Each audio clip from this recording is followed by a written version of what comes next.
ಬದುಕೆನುವರು. ತವರಾಗಿ ನೀನು ತಂಗಿ ತಂಗಿ ಅನ್ನೋದಿ ನನಗೆ ಶ್ರೀರಕ್ಷೆ.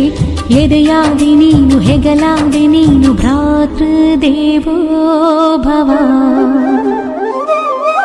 ಅಣ್ಣ ತಂಗಿಯರ ಈ ಬಂಧ ಜನುಮ ಜನುಮಗಳ ಅನುಬಂಧ. ಅಣ್ಣ ತಂಗಿಯರ ಈ ಬಂಧ ಜನುಮ ಜನುಮಗಳ ಅನುಬಂಧ. ಜೀವಕ್ಕೆ ಕೊರಳು ದೇಹಕ್ಕೆ ನೆರಳು ನಾವಾಗಲೆಂದು ಹರಸುತ್ತೀವಿ. ಈ ರಕ್ಷಾ